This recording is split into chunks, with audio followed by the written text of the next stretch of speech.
I'm Tom from Do-It-Yourself Home Automation, and this is a look at the 3D printed chicken water dispenser that I made from a file on Thingiverse and how it actually works in action. So I've been using this with my chickens for about 5 days, and this is the little device I showed. You can print this on from MakerBot or another 3D printer using a free file on Thingiverse.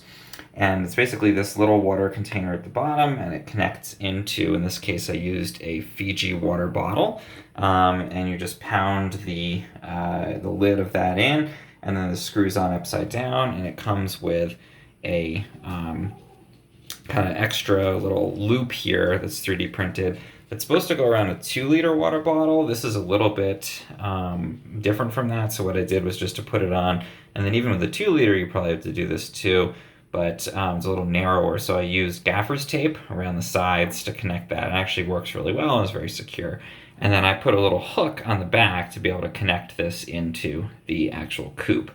And some people use a clothes hanger. I actually used a hook like you would use on a pegboard in a garage, and I attached that there to make this something that can hang off of the side.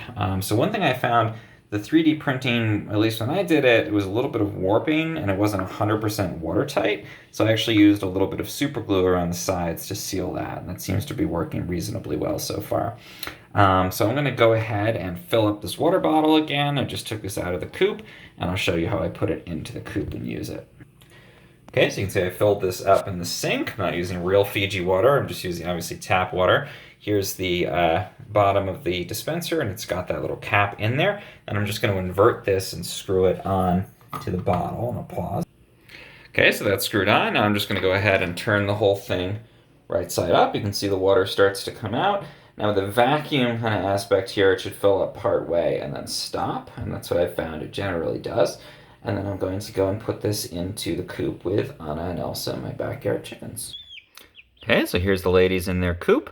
And this is where I'm going to hang it over on the side. So I'm just going to take the water bottle and I'm just going to slat this piece into the chicken wire on here. And let me just pause and I'll put this in. Okay, so you can see now I just hung it off the back, and then this is going to suspend down, and it's just right off of the ground. You can see they're going to come over and probably try it out. They had no problem figuring out how to use this to drink. Right now they're going for that little tray. So one thing I discovered here is that chickens are fairly sloppy with their drinking.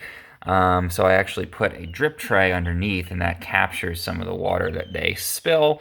And if there are any kind of slow leaks in there, I've noticed my super glue method worked somewhat but wasn't perfect. So there's still a little bit of leakage, and that tray captures it so it doesn't wet their bedding. And it's also a little backup. I try to clean that out so that if it does drip a little bit and there's water in there, they can still access it, like if I were to go away for a longer time period. And then the other thing I found is that unless it's perfectly upright in the way that it's hanging in the coop, hi Elsa, unless it's perfectly upright, then it sometimes doesn't vacuum fill completely. So water won't necessarily flow down. Usually maybe once a day I run into that issue. So one thing I'm going to try is to move it further out so that it's more level, and I'm hoping that will allow it to vacuum fill more consistently. But what I've been doing so far is just periodically coming, and if I find that this water tray here doesn't have any water in it, I'll just give the water bottle a squeeze and start that vacuum process up again. And usually that works, and it probably provides water with no interruption for about 24 hours. Again, I'm going to try to move it out from the wall so that it's more level, and hopefully that will work a little bit better. You can see Anna's over there checking it out, very curious about what this whole contraption is. And there they go, drinking. So yeah, I find it's good. Even if you have to tweak it periodically, they don't kick the shavings into it like they did with the open water containers. So the water stays more sanitary, and I find it's definitely less frequent that I have to be changing it out. It's also, this amount of water will last them maybe a day or two, at least a couple days.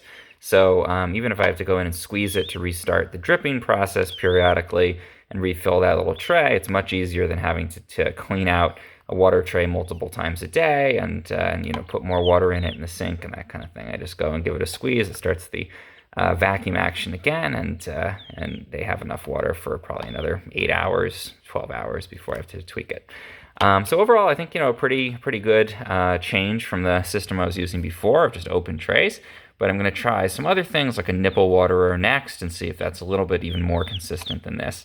If you want to print your own, I'll try to throw the link for this on Thingiverse into the description down below, and you can go ahead and print your own on your MakerBot at home. If you found this helpful in any way, or you want to follow what else I do with my backyard chickens, please subscribe to my channel. It really helps.